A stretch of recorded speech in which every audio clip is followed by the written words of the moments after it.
Λιονταράκια, εύχομαι να είστε υγιεί και άνετα και δροσερά. Θα δούμε τα χαρτιά σας από τη σήμερα στις 6 του μήνα. Έχουμε νέα σελήνη στο δίδυμο έως τις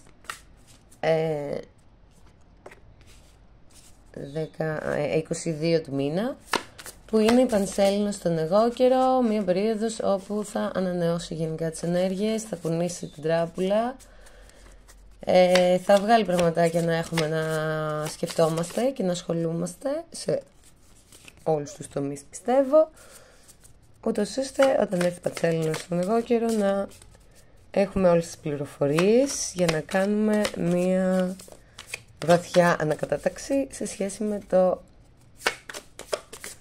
τι χώρο έχουμε να αφήσουμε στα καινούργια πράγματα αυτά, τι μπορεί να χρειάζεται να κάνουμε στην άκρη, πώς θα τα χωρέσουμε όλα. Γιατί δεν νομίζω ότι γενικά εγώ και ο αφήνει πάρα πολλά πράγματα να πέσουν κάτω. Κάπως τα χωράει. Πάμε.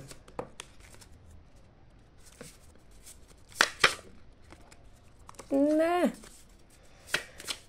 Εντάξει, μια χαρούλα, είναι λίγο μπερδεμένες τώρα οι καταστάσεις, αλλά κλείνουμε πάρα πολύ δυναμικά.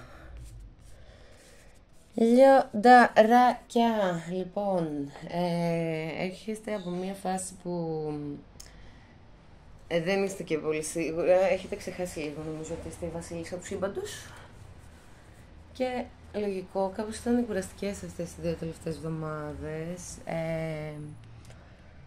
Νομίζω ότι έχεις κουραστεί ψυχικά και συναισθηματικά και εγκεφαλικά και κάπως ταράζει αυτό λίγο και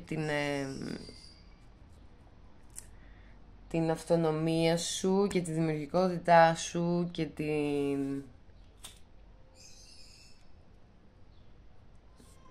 τη σταθερότητά σου, την πρακτική, τη ρουτίνα σου, όλα είναι λίγο τούμπα. Έχεις πια αυτοκράτηρα εδώ πέρα, εδώ έχουμε χάσει τα αυγά και τα πασχάλια. Και δεν ευνοείται αυτό και από απ' έξω, γιατί υπάρχει θόρυβος. Υπάρχουν πολλά πυρipύρι, μπορεί να υπάρχουν αρκετές υποχρεώσεις, αχλαμαρίτσες,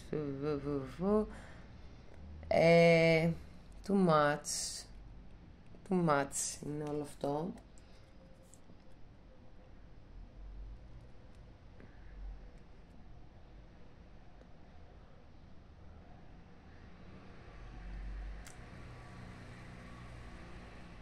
Και είναι και δεν είναι απ' έξω, δηλαδή σαν να έχεις εσύ την κούρασή σου εδώ πέρα και σαν να υπάρχει μια φασαρία, ένα ψου που δεν καταλαβαίνεις και ακριβώς τι λέει αυτό το ψου, σαν ένα πράγμα πίσω από την πλάτη σου που κάπως το ακούς αλλά δεν σου έρχεται και στα μούτρα να κάτσεις να πεις να έλα τώρα εδώ να τα βάλουμε κάτω, να καταλάβουμε τι γίνεται. Είναι όλο λίγο ένας λευκός θόρυβος υπόγειος, έτσι, σαν μόνιμα να σου βαράει κύματα, ας πούμε, και όχι κύματα, αυτά τα χιόνια, και δεν μπορείς να κοιμηθείς.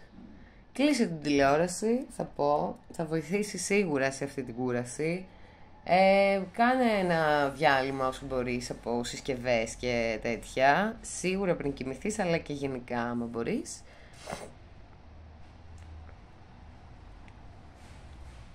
Γιατί εδώ χρειάζεται ένα reboot. Δεν έχουμε μπαταρία και το κινητό μου χρειάζεται reboot. Χρειάζεται ένα reboot και δεν είναι στους παραδοσιακούς δρόμους αυτό το reboot. Δηλαδή άμα σκρολάρεις για να χαλαρώσεις, ας πούμε, δεν είναι τώρα η ώρα γι' αυτό. Είναι ίσως η ώρα να κάτσεις λίγο στην ησυχία, στο σκοτάδι, να ηρεμήσεις και να ξανασυντονιστείς με την εσωτερική σου φλόγα και να μείνουν στην άκρη όλα τα υπόλοιπα και ανθρώποι που ψουψουρίζουν και δουλειές και κινητά και οτιδήποτε. Έχουμε η οροφάντη ενέργεια ταύρων από τα πρακτικά. δεν θα δουλέψουν τώρα τα κλειδιά τα οποία έχει συνηθίσει. Ίσως να μην δουλεύουν οι σχέσεις που έχει συνηθίσει να δουλεύουν και να σου δίνουν απαντήσεις. Δηλαδή μπορεί να είσαι, ρε παιδί μου, σε mood ότι, τι να πω, έχουν γυρίσει κάπως όλα λίγο τούμπα. Δεν μπορείς να βρεις και ακριβώς τι σε ενοχλεί. Μπορεί τα φιλενάδια σου που είχε συνηθίσει να τα λέτε τώρα κάπως κάτι να μην κολλάει. Να έχει συνηθίσει να πηγαίνεις στην ψυχοθεραπεία και να νιώθεις τέλεια, ας πούμε, μετά, και τώρα τελευταία να βγαίνεις και κάπου να μην συντονίζεσαι με το... Λες, μα τι μου λέει τώρα κι αυτή εδώ. Δεν είναι τα κλειδιά στους παραδοσιακούς δρόμους, γιατί δεν είναι τα κλειδιά αυτή τη στιγμή έξω από σένα. Είναι καθαρά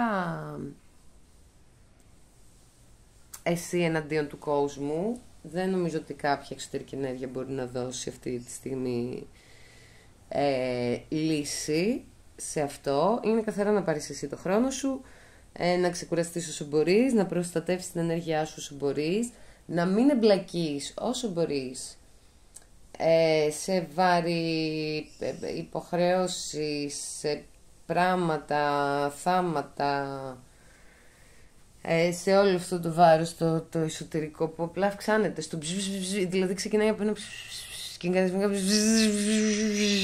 αυτό. Όσο μπορείς να το κλείσεις και να ξεκάνεις εσύ το δικό σου ξεκαθάρισμα, το ξεκαθάρισμα της ενέργειάς σου από αυτό το υπόλοιπο όλο που συμβαίνει, και άστο και αυτό να κάνει το ξεκαθάρισμα του μόνο του.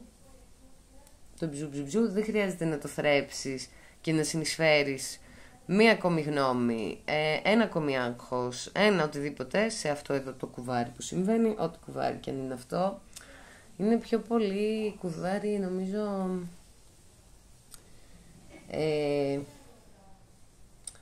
όχι συναισθηματικό, πώς το λένε, προσωπικότητων. Δηλαδή είναι με κόσμο, νομίζω, πιο πολύ έχει να κάνει, και έχει να κάνει με τις προσωπικότητες που είναι ο κόσμος και ο καθένας, με το τι... Ναι, προσωπικότητες δεν είναι ακριβώς συναισθήματα, δεν είναι ακριβώς πρακτικές δουλειές, είναι η σπίθα, ρε παιδί μου, η ενέργεια του καθενός. Αυτό. Το κουβαράκι δεν χρειάζεται να εμπλακείς, γιατί είναι λίγο σε έξαρση αυτή τη στιγμή η προσωπικότητα και τα egos και οτιδήποτε. Πάρε την ανάσα σου, απεμπλάξου. Είναι πολύ λεμπρό το μέλλον για σένα. Όσο δεν μπαίνεις σε αυτό. Είναι αρκετά απελευθερωτικό και συναισθηματικά, γιατί και δηλαδή όσο και να μην μπαίνεις εσύ, άμα μιλάει κάποιος για σένα, άμα έχει στο νου του, άμα οτιδήποτε, η ενέργεια αυτή περνάει και επηρεάζει. Αν υπάρχει έντονα εστιασμένη ενέργεια σε σένα ή ενέργεια που σε περιλαμβάνει, επηρεάζει. Οπότε όσο μπορείς, βγες στις παραλίες, κάτσε να σε δει ο ήλιος, κάτσε να πάρεις βιταμίνη D, επικεντρώσου στη δικιά σου την ενέργεια, στη δικιά σου τη φωτιά, στη δικιά σου τη χαρά, και σιγά σιγά όσο συμβαίνει αυτό, είναι σαν να παίρνεις πίσω τον εαυτό σου και χαλαρώνει το γράπωμα που έχουν κάνει άλλες ενέργειες πάνω σου, γιατί κάπως ξαναμαζεύεται η δικιά σου ενέργεια στο κέντρο σου. Και μια χαρούλα, χαλαρούλα. Σε βλέπω ύστερα από αυτό θα μπορείς να ξανακεντρώσεις και σιγά σιγά να επιστρέψεις στη δουλίτσα σου. Γιατί εδώ λίγο όλο αυτό δεν άφηνε να συγκεντρωθούμε στη δουλίτσα μας. Αυτά. Λιονταράκι, καλές απεμπλούκες. Να περνάτε ωραία. Ευχαριστώ που ήσασταν εδώ και τα λέμε σύντομα, φιλάκια.